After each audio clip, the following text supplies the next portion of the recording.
साहेब, आजच्या बैठकीत तोडगा निघालेला आहे का? उपोषण उद्या लक्ष्मण हाकेंचं मागे घेतलं जाणार आहे का? आपल्या सर्वांवरती ही जबाबदारी देण्यात आलेली असल्याची माहिती मिळते. वडीगोद्रीला लक्ष्मण हाके आणि नवनाथ वाघमारे हे दोघे जण 9 दिवस झालेले आहेत उपोषण करत आहेत आणि त्यांच्याच बरोबर मंगेश ससाने हे पुण्याला उपोषणाला बसलेले आहेत. त्यांनी ते उपोषण सोडावं म्हणून मुख्यमंत्री महोदयांनी 3-4 मंत्री महोदयांना त्यांच्याकडे पाठवलं होतं आणि चर्चेला येण्याचं आमंत्रण दिलं होतं. त्यानुसार आज मुख्यमंत्री, दोन्ही उपमुख्यमंत्री, मी स्वतः, अतुल सावे साहेब, गिरीश महाजन, उदय सामंतजी, धनंजय मुंडे, पंकजाताई मुंडे, प्रकाश शेंडगे, पडळकर, गोपीचंद्रराव पडळकर आमदार, आणखीन कोण राहिला, असे जे सगळी जी मंडळी आहे आणि विशेषतः वडीगोद्री, जालन्यावरून आलेली कार्यकर्ते आणि पुण्याहून आलेले कार्यकर्ते आणि काही संस्था ओबीसीच्या काम करणारे, हे आम्ही सगळे तिथे हजर होतो. खूप चर्चा झाली आणि या चर्चेमध्ये शेवटी असं ठरलं, त्यांनी काही थोडक्यात ते सांगितलं मुख्यमंत्र्यांनी की खोटी सर्टिफिकेट कुणालाही दिली जाणार नाही. ते कुणबी दाखले असे असतील खोटे, आम्ही तपासू. देणे, तो खोटी सर्टिफिकेट घेणे आणि देणे हे दोघे पण गुन्हेगार असणार. त्याप्रमाणे मग कारवाई होईल. सर्व मराठा समाजाला सरसकट ओबीसी ही मागणी मान्य करता येणारच नाही. ती कायद्यात सुद्धा अजिबात बसणार नाही. कुणावरही आम्ही अन्याय होऊ देणार नाही. अनेक वेळेला काही लोक जे आहेत वेगवेगळे दाखले काढून वेगवेगळ्या ठिकाणचे जे आहेत फायदे घ्यायला पाहतात. म्हणजे ओबीसीतून, ईडब्ल्यूएस मधून, आणखीन एसीबीसी मधून, हे असे वेगवेगळ्या याच्यातून करत असतात. तर हे सगळे जे दाखले जे आहेत वैयक्तिकरित्या आधार कार्डाला जोडण्याचं सुद्धा काम करण्याचा चांगली एक कल्पना आलेली आहे. तिचा आम्ही स्वीकार करू, जेणेकरून जो कोणी मनुष्य असेल, जी कोणी व्यक्ती असेल, ती एकाच योजनेचा फायदा घेऊ शकेल आणि योग्य योजनेचा फायदा घेऊ शकेल. सरकारला फसवलं जाणार नाही.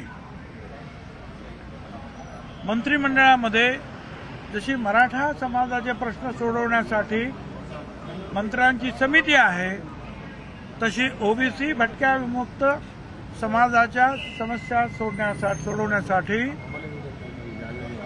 समिती निर्माण करण्यात येईल. सगळे सोयीच्या बाबतीमध्ये बराच मोठा उहापोह झाला. आम्ही त्यांना सांगितलं की याच्यामध्ये खूप त्रुटी आहेत. शेड्यूल कास्ट असेल, शेड्यूल ट्राईब असेल, ओबीसी असेल, त्याला प्रमाणपत्र कसं द्यावं, जात पडताळणी कशी करावी, या संदर्भामध्ये पूर्ण माहिती असलेलं एक मोठं पुस्तकच आहे, मोठं डॉक्युमेंट आहे. आणि त्याप्रमाणे सगळ्याची पूर्तता करून सर्टिफिकेट देण्यात येतात. आणि म्हणून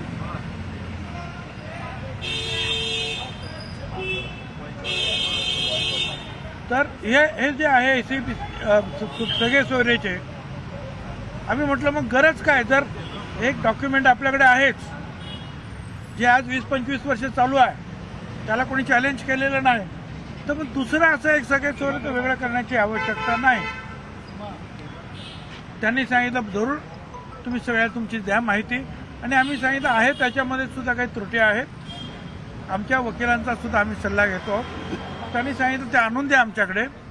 आणि असंही ठरलं अधिवेशन काळामध्ये सर्व पक्षीय नेत्यांची एक बैठक घेऊन या सगळे सोयऱ्यांच्या बाबतीमध्ये सुद्धा काय करायचं आहे याचा निर्णय आम्ही घेऊ, कशा प्रकारे हा प्रश्न सोडवायचा आहे याचा निर्णय सर्व पक्षांना विश्वासात घेऊन चर्चा करू, अशा प्रकारचे जे आहे मुख्यमंत्र्यांनी आश्वासन दिलेलं आहे. त्यांनी हेही सांगितलं आम्ही मराठा समाजावर अन्याय करणार नाही, त्याचबरोबर विमुक्त, भटक्या विमुक्त आणि ओबीसी या समाजावर सुद्धा अन्याय करणार नाही, करू देणार नाही, अशी आमची भूमिका आहे.